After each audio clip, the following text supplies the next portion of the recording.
दोस्तों, क्या आप हिमालय का ट्रिप प्लान कर रहे हो और सोच रहे हो बहुत ही जन्नत वाली लोकेशन जो है वहां पे जा रहा हूं मैं, जहां पे कोई कूड़ा कचरा नहीं होगा, जहां पे बहुत क्लीन एनवायरनमेंट मिलेगा आपको? अगर हाँ, तो ये वीडियो आपकी आंखें खोलेगा। और आज इस वीडियो के अंदर मैं बात करूंगा रिस्पॉन्सिबल ट्रैवल की, मतलब जिम्मेदारी से भरपूर ट्रैवल की, जो आपको हिमालय के अंदर करना चाहिए और वो क्यों नीड है इस समय की, इस टाइम की नीड ऑफ द आवर क्यों है रिस्पॉन्सिबल ट्रैवल। इस टॉपिक पर बात करूंगा और कुछ टिप्स शेयर करूंगा आपसे, जिनको यूज करके आप अपना योगदान दे सकते हो हिमालयज में क्लीन रखने का उसको, और हिमालयज में रिस्पॉन्सिबल ट्रैवल को बढ़ावा देने का।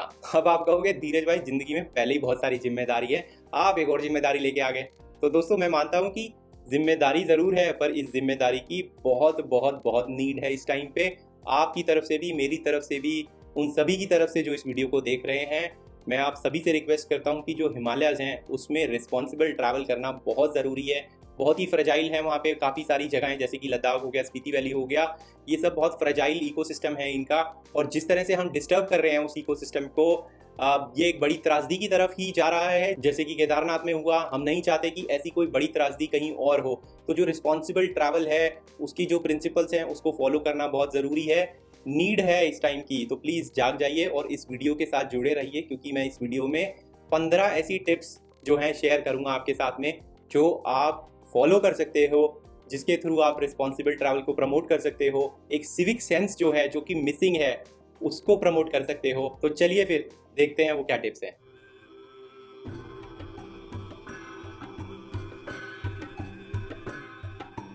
जुले दोस्तों, अगर आप इस चैनल पे नए हैं तो मेरा नाम धीरज है और मैं आप सभी की हिमालयन ट्रिप्स को यादगार बनाने में आपकी हेल्प करता हूँ। आप जब भी हिमालय में ट्रैवल करोगे ना, आप देखोगे कि लोग बड़े आराम से जो है खिड़की नीचे करते हैं गाड़ी की, वो केला जो खाया है, चिप्स जो खाए हैं, उसका रैपर निकालते हैं, फट फेंकते हैं बाहर और अपने ट्रिप को एंजॉय करते रहते हैं, और ऐसे वो पूरे रास्ते करते चले जाते हैं। तो दोस्तों, ये जो चीज़ें हैं, ये हरकतें हैं जो कि शर्मनाक हरकतें हैं, इनको पहाड़ों में बिल्कुल नहीं करना चाहिए, और लोग फिर भी कर रहे हैं। अभी आपने हाल में ना, इसी सीज़न के अंदर दो ऐसे सी टाइप के लोग देखे होंगे, जो एक थे भैया पैंगोंग लेक में गाड़ी चला रहे हैं, पता नहीं क्या मज़ा आता है पर कर रहे हैं हरकतें। दूसरा आपने देखा कि सैंड ड्यून्स में गाड़ी चला रहा है, उसको भी फाइन हुआ था, अभी न्यूज़ में था, वायरल था, दोनों इंसिडेंट वायरल थे। अब पता नहीं अंदर से वायरल होने की इच्छा है लोगों को कि इस तरह की शर्मनाक हरकतें करते हैं, या फिर उनको मज़ा आता है ये सब करने में, या फिर उनका दिमाग इतना खराब है कि उन्हें पता ही नहीं चलता कि वो क्या कर रहे हैं। या फिर मैं ये कह सकता हूँ कि दिमाग शायद ना खराब हो, पर लैक ऑफ सिविक सेंस, यानी कि जो सिविल सोसाइटी में आपको कैसे रहना है, कैसे पेश आना है, उसकी कमी है। एजुकेशन तो मिल गई है, पर ये जो सिविक सेंस की कमी है ये बहुत खल रही है हमारे आसपास। तो बस इस वीडियो के थ्रू ये थोड़े से टिप्स ही हैं जो मैं देना चाहूँगा, ताकि आप जो हैं आप इसमें कुछ कंट्रीब्यूशन कर पाएँ। आप बोलोगे धीरज भाई, मैं अकेला क्या उखाड़ लूँगा, साला पूरी दुनिया करने लग रही है, मेरे अकेले के इन रिस्पॉन्सिबल ट्रैवल की टिप्स को फॉलो करने से क्या हो जाएगा? तो देखो दोस्त, आप अकेले जो है ना बहुत कुछ चेंज कर सकते हैं। चेंज अभी नहीं होगा, आपको रियलाइज़ नहीं होगा, बट आने वाले टाइम में जब आप देखोगे कि आपने जो आपका सर्कल ऑफ इन्फ्लुएंस है, जिन लोगों को आप इन्फ्लुएंस कर सकते हो, उसमें आपके फैमिली मेम्बर्स हो गए, फ्रेंड्स हो गए, उसमें आपके बच्चे हो गए अगर आप बच्चे वाले हो तो आप ये सभी लोगों को इन्फ्लुएंस कर सकते हो। एक रिस्पॉन्सिबल ट्रैवल के नाम पे जो टिप्स हैं उनको शेयर कर सकते हो कि क्या करना चाहिए, क्या नहीं करना चाहिए। और एक बार में सब कुछ करने की ज़रूरत नहीं है, छोटे छोटे बेबी स्टेप्स ले सकते हो और सिखा सकते हो अपने आसपास के सर्कल में, और आप देखोगे कि वो उस चीज़ को आगे बढ़ाएंगे, वो और आगे बढ़ाएंगे, और एक ना एक दिन ऐसा आएगा कि ये जो लैक ऑफ सिविक सेंस है जिसे मैं बोल रहा हूँ, या फिर जो एम्पैथी है एनवायरनमेंट की तरफ, कि भाई ये हम जो कर भी रहे हैं इससे बहुत इम्पैक्ट हो रहा है, वहाँ पे जो जीव जंतु हैं, पेड़ पौधे हैं, वहाँ के जो लोग हैं, यहाँ का जो एनवायरनमेंट है, उन सभी में, या क्लाइमेट है, उन सभी में फ़र्क पड़ रहा है इन चीज़ों को करने से। जब वो समझ उन्हें आने लगेगी तब शायद ये हरकतें थोड़ा कम होना स्टार्ट हो जाएंगी, पर तब तक के लिए हम यही प्रार्थना कर सकते हैं, हम खुद एक बेबी स्टेप ले सकते हैं। तो चलिए, ज्ञान बहुत ज़्यादा हुआ, इमोशनल बातें बहुत ज़्यादा हुई, अब कुछ प्रैक्टिकल टिप्स देख लेते हैं रिस्पॉन्सिबल ट्रैवल से रिलेटेड, जो आप अपने ट्रिप में आने वाले टाइम में फॉलो कर सकते हो। अगेन मैं कहूँगा, सारी टिप्स फॉलो करने की एक बार में ज़रूरत नहीं है, धीरे धीरे करके इन टिप्स को अपनाइए और अपनी आदत में ढालिए। सबसे पहली टिप जो है वो है कॉमन सेंस की, कि कूड़ा कचरा जो है हिमालय के अंदर ना फैलाएं। अगर आपके कुछ दोस्त हैं, फैमिली मेंबर्स हैं जो साथ में जा रहे हैं, तो उनको भी यही सिखाइए कि भाई अगर डे ट्रिप पे कहीं आसपास गए हो तो जो कूड़ा कचरा है, या तो वहाँ पे अगर कोई प्रॉपर डस्टबिन बना हुआ है तो उसमें डाल दें, बट ज़्यादा से ज़्यादा जो है कोशिश ये करिए कि अपने साथ लाइए। अगर आप खास तौर से रोड ट्रिप कर रहे हो, गाड़ी से रोड ट्रिप कर रहे हो, तो जो गाड़ी है उसके अंदर एक छोटा डस्टबिन या फिर एक बैग रख लें, डेडिकेटेड डस्टबिन वाला, या जो ट्रैश बैग आते हैं वो रख लीजिए। उसके अंदर जो खास तौर से प्लास्टिक के रैपर्स वगैरह हैं वो सब डालते रहिए, और अगर हो सके तो उसे कहीं वापस ऐसी जगह लाइए जहाँ पे रिसाइकलिंग होती हो। ये जो पहाड़ की जो दुनिया है, यहाँ पे ज़्यादा कुछ रिसाइकलिंग प्लांट्स नहीं है, इतनी ज़्यादा फैसिलिटी नहीं है रिसाइकलिंग की। अगर आपको डस्टबिन दिख भी रहा है तो काफ़ी बार ऐसा देखा गया कि आपने तो उस डस्टबिन में डाल दिया, बट जो लोकल है वो उठा के उसे नदी में डाल देंगे, तो क्या फ़ायदा हुआ, है ना। तो दूसरी इंपॉर्टेंट टिप ये है कि आप एक रीफिलेबल बॉटल जो है, पानी की बॉटल जो है जिसे आप रीफिल कर सकते हो, उसको ले जाना ना भूलें। हर आदमी जो आपके साथ जा रहा है, हर औरत जो आपके साथ जा रही है, हर बच्चा जो आपके साथ में जा रहा है, वो सभी के सभी अपनी अपनी इंडिविजुअल रीफिलेबल बॉटल कैरी करना ना भूलें। इसको अगर छोटे से एग्जाम्पल से समझाऊं तो अगर आप रोड ट्रिप कर रहे हो, आप 5 लोग हैं, आप लद्दाख जा रहे हो, कम से कम 10 से 12 दिन का आपका ट्रिप होगा। एक आदमी कितना पानी पी लेता है एक दिन में? कम से कम 2 से 2.5 लीटर। ठीक है, अब वो 2 से 2.5 लीटर जो है अगर 500 ml की बोतल से पी रहा है तो कितनी बोतल हो गई एक आदमी के लिए? करीबन 40 से 50 बोतल हो गई पूरे ट्रिप के लिए, एक आदमी के लिए। ऐसे ही 5 आदमी अगर गाड़ी में हैं तो 200 से 250 बोतल जो है ना प्लास्टिक की, आप वहाँ ले जाके कंट्रीब्यूट कर दोगे अपने 10 दिन के ट्रिप में। तो आप सोचिए कि सिर्फ इस छोटे से स्टेप से, जो कि है कि एक रीफिलेबल वाटर बॉटल आप कैरी करो अपने साथ में, आप 200 से 250 बोतलें जो है प्लास्टिक की, वो पहाड़ों में ले जाने से रोक सकते हो एक ट्रिप पे। अब ये जो तो पहली टिप थी ना, ये सबसे इंपॉर्टेंट है पूरे इस वीडियो के अंदर। अगली तीसरी टिप की बात करूँ तो जो म्यूजिक है, जब आप उसे एंजॉय करते हो पहाड़ों में, तो उसको अपने तक ही सीमित रखिए। उसकी जो लाउडनेस है, उसको, वॉल्यूम जो है उसको अपने तक ही सीमित रखिए। आप समझ सकते हो कि आप पहाड़ों में गए हो तो जो नेचर है उसकी आवाज़ सुनने गए हो, नदी की आवाज़ सुनने गए हो, जो पक्षी हैं उनकी आवाज़ सुनने को गए हो, जो पत्ते हिल रहे हैं उनकी आवाज़ सुनने को गए हो, नेचर को एंजॉय करने गए हो आप पहाड़ों के अंदर। आप म्यूज़िक तो कहीं भी सुन सकते हो, बट अगर आपको फिर भी अच्छा लगता है, अगर मैं किसी को ऑफेंड कर रहा हूँ ये बात बोल के कि म्यूज़िक आप कहीं भी सुन सकते हो, तो प्लीज़ आप उस म्यूज़िक को अपने तक रखिए, दूसरों को डिस्टर्ब मत करिए। ध्यान रखिए जो लाउड नॉइस है ना, ये सिर्फ लोगों को डिस्टर्ब नहीं करती है, वहाँ पे जो जीव जंतु हैं उनको भी डिस्टर्ब करती है। वो आना वहाँ पे बंद कर देते हैं ऐसे प्लेसेस पे। तो अगेन इसका लॉन्ग टर्म इम्पैक्ट क्या है हमें नहीं पता, मैं कोई साइंटिस्ट नहीं हूँ, मुझे नहीं पता, पर अगर वो जो उनका घर था वहाँ पे आना बंद कर देंगे तो आप समझ सकते हो आपने उनको अपने घर से दूर कर दिया, राइट। तो जो इकोलॉजिकल बैलेंस है उस जगह का कहीं ना कहीं वो बिगड़ रहा है। ये लॉजिक मैं ज़रूर लगा सकता हूँ, साइंटिस्ट हूँ या ना हो। अब चौथी टिप ये है कि जो हिमालयाज़ के लोग हैं, वहाँ के लोकल्स जो हैं, उनको प्रमोट ज़रूर करिए, उनका साथ ज़रूर दीजिए। अब इसका क्या मतलब है? इसका मतलब ये है कि भाई जो हिमालयाज़ के लोकल लोग हैं, जो स्मॉल होम स्टेज चला रहे हैं, स्मॉल गेस्ट हाउसेस चला रहे हैं, उनके साथ रहने की कोशिश करिए, उनको बेनिफिट करने की कोशिश करिए। अगर आप एक फैमिली के साथ में रहोगे एक होम स्टे के अंदर, तो आप काफ़ी कुछ सीखोगे जो आप अपने एसी रूम में होटल के बैठ के नहीं सीख पाओगे। वो 4 दीवारें ही होंगी, ये कंफर्ट होगा बस ज़रूर, बट जो लाइफ लेसन्स हैं कि लोकल वहाँ पे रहते कैसे हैं, किस तरह का उनका कल्चर है, वो सब आप लर्न तब करोगे जब आप उनके साथ में बैठोगे, उनके साथ में खाना खाओगे, उनका खाना खाओगे, जो लोकल डिशेज़ हैं, किस तरह से होमली फूड वो बनाते हैं, वो खाना खाओगे। तो बेनिफिट दोनों तरफ है, आप डायरेक्टली उनके पास उनको बेनिफिट कर रहे हो हार्ड कैश देके, और वो आपको बेनिफिट कर रहे हैं। और दूसरी बात क्या है कि दूसरी बात ये है कि जब आप उनके साथ रहते हो तो आपको अपॉर्चुनिटीज़ दिखती हैं उनको टीच करने की, वो आपसे सीखते हैं, आप उनसे सीखते हो, तो कहीं ना कहीं पे एक लॉन्ग लास्टिंग इम्पैक्ट जो है ना, वो आप छोड़ के जाते हो, दोनों तरफा होता है। और वो, और ऐसे ही जो लोकल गाइड्स हो गए, पोर्टर्स हो गए, हॉर्समैन हो गए, आप उनको हायर करिए वहाँ जाके। लोकल विलेजर्स जो हो गए उनको हायर करिए। अगर ऊपर ट्रैक पे जाना है तो वहाँ पे बहुत सारे लोकल्स जो हैं, यंग लोकल्स मिल जाएंगे आपको। अगर आपको किसी विलेज से ऊपर पहाड़ी पे चढ़ना है तो आपको साथ में ले जाने के लिए, आप उनको बेनिफिट कर रहे होगे। ऐसे ही अगर आपको खाना खाना है तो वहाँ पे जो लोकल ढाबा हैं, रेस्टोरेंट या छोटे छोटे रेस्टोरेंट्स, दुकानें बनी हुई हैं, घर के आगे ही बनी हुई हैं, उनमें खाना खाइए ताकि आप लोकल डिशेस का भी भरपूर फ़ायदा उठा पाएँ और लोकल कम्युनिटी को भी कंट्रीब्यूट कर पाएँ। जो पैसा है आपका वो सीधा एक लोकल के पास जा रहा है, किसी मिडलमैन के पास नहीं जा रहा है। ये पूरा का पूरा जो टिप है ये किसी कॉज से कम नहीं है। अगर आप किसी कॉज में बिलीव करते हो, कहीं नॉन प्रॉफिट में कंट्रीब्यूट करना चाहते हो, तो आप यही चीज़ कर रहे हो। अब इसका ये मतलब नहीं है कि आप बिल्कुल भी लैविश तरह से ना रहें। जो लोग लैविश लाइफस्टाइल या फिर लग्जरी लाइफस्टाइल में रहने को बिलीव करते हैं, आप वो बैलेंस बना सकते हैं। आप कुछ दिन रह लीजिए, है ना, मतलब जो लग्जरी होटल्स हैं वहाँ पे रह लीजिए, पर कुछ दिन उसमें से निकाल के एक लोकल आदमी की भी हेल्प कर दीजिए जो ज़्यादा नीड में है उस 5 स्टार होटल से। अब 5वीं टिप जो है वो है जो नेचुरल रिसोर्सेज हैं, जो कि हो गया पानी, एयर, फायर, इन सभी को कंजर्व करने की कोशिश करें जब भी आप हाई हिमालयाज में ट्रैवल कर रहे हो। अगर एक एक करके बात करूं तो पानी हो गया, आपको साइड में से झरना सा या रिवर सी या एक स्ट्रीम जो है वाटर की वो जाती हुई दिख रही है, आप अगर उसी को प्रदूषित करोगे, उसके अंदर सोप, डिटर्जेंट या फिर मे बी यूरिनेशन करोगे, तो क्या है, इससे आप उस पानी को पॉल्यूट कर रहे हो, राइट। तो होगा क्या कि यही जो पानी है ये सोर्स ऑफ वाटर होता है काफ़ी लोगों के लिए, विलेजेस के लिए जो नीचे डाउनस्ट्रीम हैं उनके लिए, या फिर फ्लोरा जो है वहाँ पे पेड़ पौधे जो हैं, पशु जो हैं उनके लिए। तो ये जब भी पानी जो नीचे बह रहा है, स्ट्रीम्स में बह रहा है, इन्हें पॉल्यूट मत करिए किसी भी तरह से। ऐसे ही अगर मैं एयर की बात करूँ तो एयर पॉल्यूशन मत करें वहाँ पे। जो गाड़ी है वो प्रॉपर पोल्यूशन सर्टिफिकेट के साथ लेके जाइए जो कि वैलिड हो, मतलब सही में पोल्यूशन नहीं कर रही है आपकी गाड़ी, ऐसी गाड़ी आप लेके जाइए ताकि वहाँ का एनवायरनमेंट खराब ना हो। आप जो रबर हो गया, प्लास्टिक हो गया, इस तरह की चीज़ों में आग मत लगाइए वहाँ पे जाके। मुझे पता है बॉनफायर करने में मज़ा आता है, पर इस तरह की चीज़ें मत यूज़ करिए। या फिर गीली ग्रास हो गई जो वहाँ पे रेरीफाइड ऑक्सीजन, मतलब ऑक्सीजन की ऑलरेडी कमी है, उस थिन है बहुत ज़्यादा ऑक्सीजन लेयर लद्दाख या स्पीति या हाई डेजर्ट जो हैं, हाई ऑल्टीट्यूड डेजर्ट जो हैं, इनके अंदर यहाँ पे अगर आप पॉल्यूशन फैलाएंगे तो वो और डिस्ट्रॉय करता है उस चीज़ को, है ना। तो इस तरह के जो सिंथेटिक रिसोर्सेज होते हैं इनको जलाइए मत और पोल्यूशन मत फैलाइए वहाँ पे। अब तीसरी बात अगर मैं फायर की करूँ तो बहुत ज़रूरी है वहाँ पे फायर का ध्यान रखना, क्योंकि होता क्या है कि जो विलेजेस होती हैं आप पहाड़ों में देखोगे उनके ऊपर छतों पे भूसा भरा रहता है ना।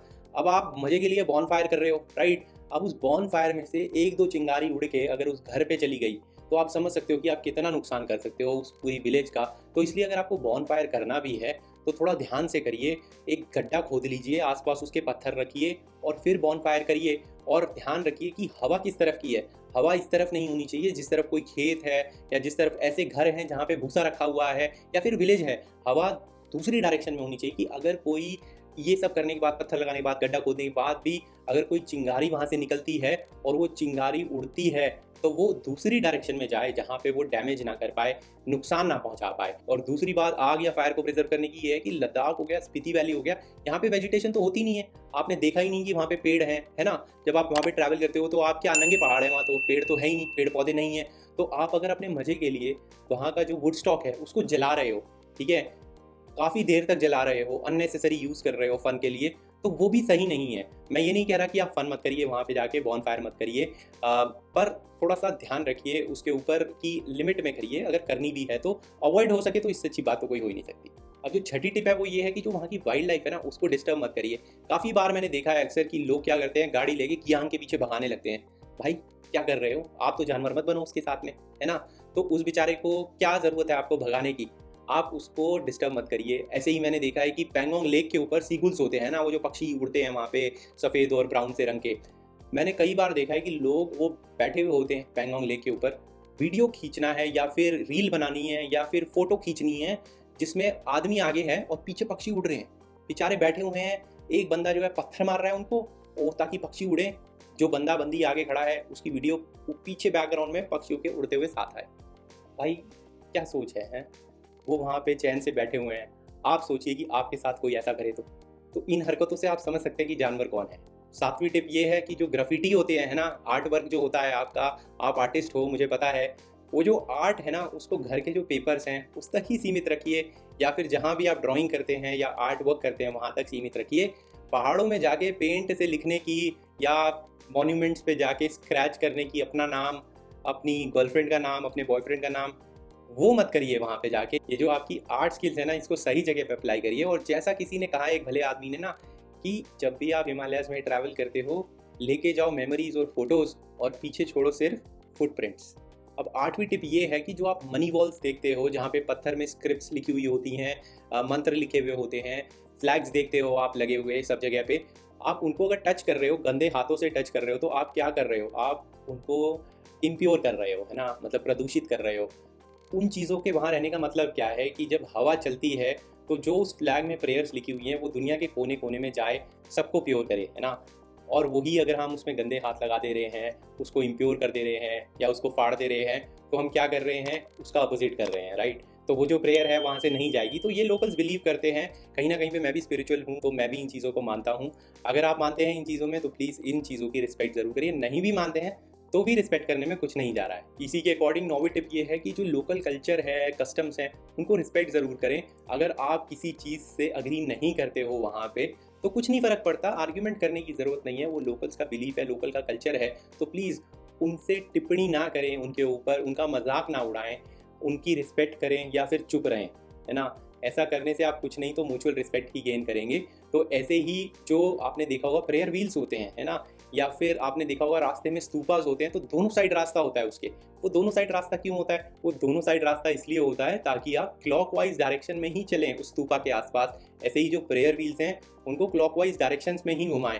अगर आपको ये छोटे से रूल्स या कस्टम्स हो गए लोकल्स के, या बिलीव्स हो गए लोकल्स के, अगर आप इन पे अवेयर रहेंगे, आपको पता होगा, आप इसी तरह से बिहेव कर रहे हैं वहाँ पे, तो जो आसपास के लोकल्स हैं वो भी आपको देखकर प्रेरित होंगे कि भाई आप जो हैं इतनी दूर से आए हैं, आपको उनके लोकल कल्चर जो हैं, कस्टम्स पता है, आपकी रिस्पेक्ट ही बढ़ेगी उनकी नज़र में। अब 10वीं टिप ये है कि जब भी आप फोटोग्राफ लेने जाते हो किसी की, तो प्लीज़ उससे एक बार परमिशन ज़रूर ले लो। खास तौर से अगर आप किसी फीमेल की फोटोग्राफ ले रहे हो पहाड़ों में, वहाँ पे ज़रूर परमिशन ले लें एक बार फोटोग्राफ लेने से पहले।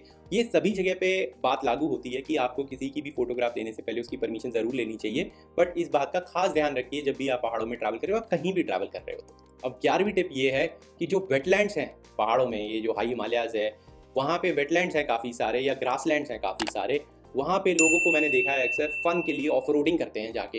भाई ऑफ रोडिंग करने की दिल्ली के आसपास भी बहुत सारी जगहें हैं, या फिर मुंबई के आसपास, या जहाँ भी आप रहते हैं आसपास आपको जगहें मिल जाएंगी कहीं ना कहीं पे ऑफ रोडिंग करने की। करना है तो वहाँ कर लो। अब मैं नहीं कह रहा कि वहाँ सही है या गलत है, इस पे मुझे मत मारना, पर मेरे कहने का मतलब ये है कि खास तौर से जो लद्दाख हो गया, स्पीति हो गया, ये कोल्ड डेजर्ट के जो रीजन है, यहाँ पे वेटलैंड रिजर्व्स हैं, वो ना नेचुरल साइट्स हैं वो नेचर की, तो उनको प्रिजर्व करना बहुत ज़रूरी है। क्योंकि होता क्या है कि जब आप वहाँ पे गाड़ियाँ चलाते हो, ऑफ रोडिंग करते हो, तो वहाँ पे जो माइक्रो ऑर्गेनिजम्स हैं जो उस वेटलैंड को प्रिजर्व करते हैं, जो खाना है पशुओं का, ऐसे ही पेड़ों पौधों की जो वहाँ पे खेती है, वो सारी की सारी खराब होती है, आप उसको डिस्टर्ब करते हो। पहले ही खेती कम है ना, तो वहाँ के जो जीव जंतु हैं वो क्या खाएंगे? आप तो उसको डिस्टर्ब कर रहे हो, और आप जब वहाँ पे डिस्टर्बिंग एनवायरनमेंट क्रिएट कर रहे हो, तो वो जो जीव जंतु जो वहाँ पे रह के खाना खाते थे, पानी पीते थे, वो भी नहीं आना चाहेंगे, राइट? तो ये जो फन के तौर पे आपको ऑफ रोडिंग करनी है, इस ऑफ रोडिंग का मजा आप कहीं और भी ले सकते हो, है ना। आपको उसके लिए पैंगोंग में गाड़ी चलाने की जरूरत नहीं है, आपको उसके लिए रिवर में गाड़ी चलाने की जरूरत नहीं है, आपको उसके लिए कहीं ग्रासलैंड में गाड़ी चलाने की जरूरत नहीं है। और भी रोड्स आपको मिल जाएंगी, ऑफ रोड्स जो होंगी, जहाँ पे आप वो काम कर सकते हो, या फिर ऑफ रोडिंग ट्रैक्स जो बने हुए हैं सिटीज़ के आसपास, जहाँ पे 4x4 वाले जाके अपनी गाड़ियों को चलाते हैं, वहाँ पे आप ऑफ रोडिंग कर लीजिए जाके। अब 12वीं टिप के अंदर कुछ रिस्पॉन्सिबल ड्राइविंग या राइडिंग की टिप्स शेयर करता हूँ। तो पहली जो है ना, उसमें ये है कि कई बार आप देखोगे कि जाम लगा हुआ है ना पहाड़ों के अंदर, और क्यू बनी हुई है, राइट। आपका दिमाग चलेगा कि भैया गाड़ी यहाँ से निकालूं, साइड से लूँ, जहाँ से दूसरे का आने का रास्ता है वहाँ से आप आगे ले जाके गाड़ी खड़ी कर दो, और क्या होगा? दोनों जगह जाम। जो जाम ऑलरेडी लगा हुआ था उस जाम को आप वर्स बना दोगे। ऐसा दिल्ली में भी होता है, अक्सर मैं ऑफिस जाता था, यही होता था गुड़गांव की सड़कों पे कि भाई जाम लगा हुआ है, रोड इधर का खाली है, जो आने वालों का है, एक हीरो बना जाके आगे लगा दी और जाम कर दिया। तो इस तरह का जो कॉमन सेंस है उसको अप्लाई करें। अगर क्यू लगी हुई है तो लगे रहें उस क्यू के अंदर, जब जाम खुलेगा तो आपका नंबर आ जाएगा, आपको लेफ्ट साइड या राइट साइड, जो भी साइड खाली है दूसरे आने वाले ट्रैफिक के लिए, उसको रोकने की ज़रूरत नहीं है। सिमिलरली जब आप ब्लाइंड कर्व्स पे होते हो तो वहाँ पे ओवरटेक ना करें। खास तौर से मैंने देखा है कि मनाली दिल्ली हाईवे जो है वहाँ पे लोग बहुत करने की कोशिश करते हैं, और ट्रक्स बहुत चलते हैं वहाँ पे, तो वहाँ बहुत ध्यान रखिए कि जब आप ब्लाइंड कर्व्स में हो पहाड़ों में, तो प्लीज़ ओवरटेक मत करिए। ऐसे ही ब्लाइंड कर्व्स पे हॉर्न ज़रूर दें। और ऐसे ही अगर आपको फ़ोटो लेनी है तो भाई, और नैरो सड़क है तो गाड़ी को बीच में मत लगाइए फ़ोटो लेने के लिए। पीछे के जो लोग आ रहे हैं उनका ट्रैफिक जो है वो ब्लॉक मत करिए। आप साइड में कहीं पे गाड़ी लगाइए, फिर फोटो लीजिए, आराम से लीजिए, फिर उसके बाद में पार्क करके। और सिमिलरली मैंने देखा है कि एक जो कॉमन मिस्टेक करते हैं खास तौर से जो बिगिनर ड्राइवर हैं हिल्स के अंदर या राइडर्स हैं, कि भाई हमेशा आपको जगह देनी है उस गाड़ी को जो ऊपर चढ़ रही है। अगर आप नीचे उतर रहे हो तो आपको इंश्योर करना है कि आप एक सेफ पार्किंग स्पॉट पे गाड़ी को लगाएं, और जो ऊपर चढ़ने वाला ट्रैफिक है उसको जगह दें निकलने की।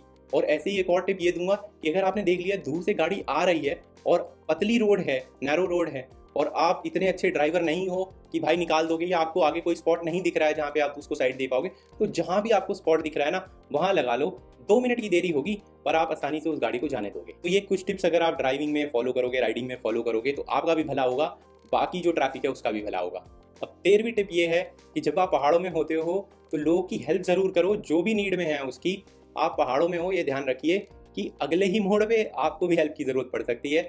और पहाड़ों के अंदर जो खास तौर से रिमोट एरियाज़ हैं, लद्दाख, ज़ंस्कार, स्पीति, पांगी, ऐसी जगहों पे जहाँ पे कम ट्रैफिक चलता है, वहाँ पे हेल्प मिलना ऑलरेडी मुश्किल होता है। तो इसलिए अगर कोई नीड में दिख रहा है, लोकल हो गया, टूरिस्ट हो गया, तो प्लीज़ उसकी हेल्प करने की पूरी कोशिश करें।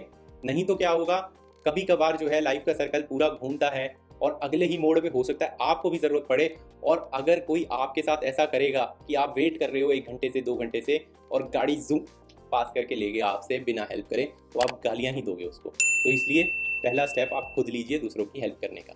अब सेकंड लास्ट टिप, 14वीं टिप ये है कि जब आप पहाड़ों में होते हो, आप देख रहे हो आसपास कूड़ा कचरा है कहीं पे, तो क्यों नहीं आप लोगों को आसपास अपने जो हैं उनको साथ में मिलाओ और क्लीनलीनेस ड्राइव पर डालो वहाँ पे। 1 दिन की कर दो कहीं ना कहीं पे। तो जो लोग हैं जिन्होंने आपके साथ कूड़ा उठाया और जो आप खुद हो, जब आप वहाँ पे आसपास का कूड़ा उठा के एक डस्टबिन में डालोगे और एक लेक हो गया या लेक के आसपास का रीजन हो गया या कोई टेम्पल है, मोनेस्ट्री है, उसके आसपास की जगह होगी, आप उसको क्लीन करोगे, तो आप हमेशा ज़िंदगी भर याद रखोगे कि आपको कूड़ा नहीं फैलाना है। ऐसे ही जितने लोग आपके साथ में जुड़ेंगे वो भी याद रखेंगे कि हमें कूड़ा नहीं फैलाना चाहिए। और साथ ही साथ जो वहाँ का एनवायरनमेंट है, आप उसको क्लीन करने में अपना योगदान ज़रूर दे दोगे। अब लास्ट और 15वीं टिप ये है कि जो लोकल्स हैं उनके साथ दोस्ती करना ना भूलें, वहाँ पे जाके फ्रेंड ज़रूर बनाएं। वो ट्रिप ही क्या कि आप गए और वहाँ पे उतरे, फ़ोटो खींची, गाड़ी में बैठे और फिर अगले स्पॉट पे जाके फ़ोटो खींच ली। कोई लोकल कल्चर से आपको कोई लेना देना नहीं, कोई लोकल्स क्या करते हैं उनसे लेना देना नहीं। अगर आप उनसे इंटरेक्ट ही नहीं करोगे तो जो लोकल कल्चरल एक्सचेंज है ना, कि आप उनकी कल्चरल वैल्यूज़ को जान रहे हैं, वो आपकी को जान रहे हैं, या आप उनको किसी चीज़ पे एजुकेट कर रहे हो, वो जो एक एसेंस है, एक महत्वपूर्णता है ट्रैवल करने की, आप उसको ही मिस कर दोगे अपने ट्रिप के ऊपर। तो अपने जो ट्रैवलर्स हैं, टूरिस्ट हैं वहाँ पे, जो लोकल्स हैं, कुछ ना कुछ किसी ना किसी से फ्रेंडशिप या दोस्ती करना ना भूलें वहाँ पे। और ख़ास तौर से जो लोकल है ना, वो आपको ऐसी ऐसी इन्फॉर्मेशन, ऐसी ऐसी टिप्स दे देगा ना, जो आप किसी किताब में या इंटरनेट के ब्लॉग में या यूट्यूब के वीलॉग में नहीं देख पाओगे। तो भला तो आप ही का ही हो रहा है। तो दोस्तों, एंड में मैं यही कहना चाहूँगा कि ये सारे टिप्स थे जो मैं आपके साथ में शेयर करना चाहता था रिस्पॉन्सिबल ट्रैवल से रिलेटेड। मुझे पता है वीडियो थोड़ा सा बड़ा हो गया है, पर मैंने कोशिश करी है कि जितने भी टिप्स मैं शेयर कर पाऊँ रिस्पॉन्सिबल ट्रैवल से रिलेटेड, वो मैं आपके साथ में शेयर करूँ। प्लीज़ इसे स्प्रेड करना मत भूलिए, बहुत ही इंपॉर्टेंट टॉपिक है। तो एंड में दोस्तों, अगर आपको ये वीडियो पसंद आया तो प्लीज़ इस वीडियो को लाइक ज़रूर करें और मेरे चैनल को सब्सक्राइब करें। अगर आपको लगता है वीडियो किसी और को भी पसंद आएगा तो प्लीज़ उससे शेयर करना ना भूलें। और हाँ, अगर आपको किसी भी हिमालयन ट्रिप को, जो नॉर्दर्न हिमालयाज़ हैं, वहाँ पे जाने के लिए कोई हेल्प चाहिए, कोई आपका क्वेश्चन है, ट्रैवल प्लानिंग में हेल्प चाहिए, तो प्लीज़ जो नीचे कमेंट सेक्शन है उसको यूज़ करना ना भूलें। मैं आपकी हेल्प जल्द से जल्द करने की कोशिश करूँगा। तब तक के लिए दोस्तों, झूले और प्लीज़ जो हिमालयाज़ हैं, क्लीन रखने में अपना पार्ट ज़रूर प्ले करें।